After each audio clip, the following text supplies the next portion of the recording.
পথ নিৰ্মাণৰ নামত চৰম দুৰ্নীতিৰ অভিযোগ এদিনতে পথ নিৰ্মাণ কৰি ৰাইজক ৰামঠগন দিয়াৰ চেষ্টা ঠিকাদাৰৰ নিৰ্মাণৰ এদিন পিছতেই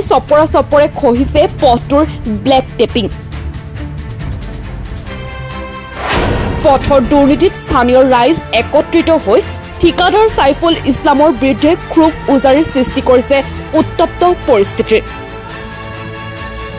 তথ্য অনুসৰি গোৱালপাৰা সদৰ থানাৰ অন্তৰ্গত গোবিন্দপুৰত নিৰ্মাণ পথ নিৰ্মাণত ঠিকাদাৰে চৰম দুৰ্নীতি কৰাৰ ৰাজহুৱা অভিযোগ উত্থাপিত হৈছে গোৱালপাৰাৰ পৰা গোবিন্দপুৰ চালা সংযোগী পথটোৰ মেৰামতিৰ কাম চলি আছে যদিও অতি নিম্নমানৰ পথ নিৰ্মাণৰ বাবে ঠিকাদাৰ সাইফুল ইছলামৰ বিৰুদ্ধে সৰব হৈ পৰিছে স্থানীয় ৰাইজ উল্লেখ্য যে অসমৰ মুখ্যমন্ত্ৰীয়ে বাৰ সকিয়নি প্ৰদান কৰাৰ পিছতো ঠিকাদাৰ সাইফুল ইছলামে দুৰ্নীতি কৰাত ব্যস্ত হোৱা পৰিলক্ষিত হৈছে ঠিকাদাৰ সাইফুল ইছলামে কেৰেপ নকৰে মুখ্যমন্ত্ৰীৰ নিৰ্দেশনাকো এই ঘটনা মানে আপোনালোকে নিজে চাব পাৰে না পিচ দিছে না কোনো যেটো মানে 25 mm কামটো হ'ব লাগে কিছুবিলাকত আছে আমি নকওঁ বুলি নাই বুলি বেছিভাগ ভাগত 10 mm নাই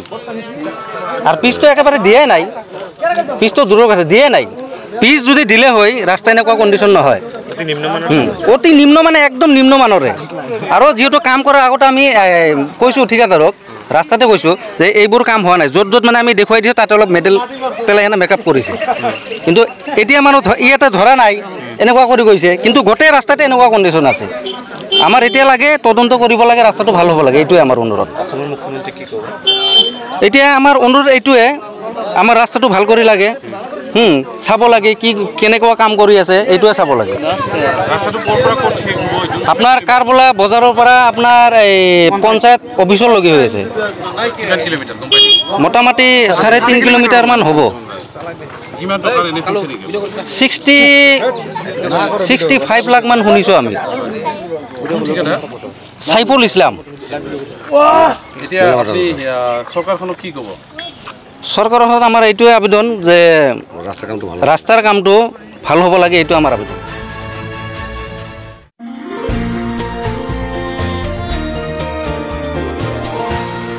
এনিটক্স হুতৰ বিপৰীতে ৰাইজৰ স্বাৰ্থত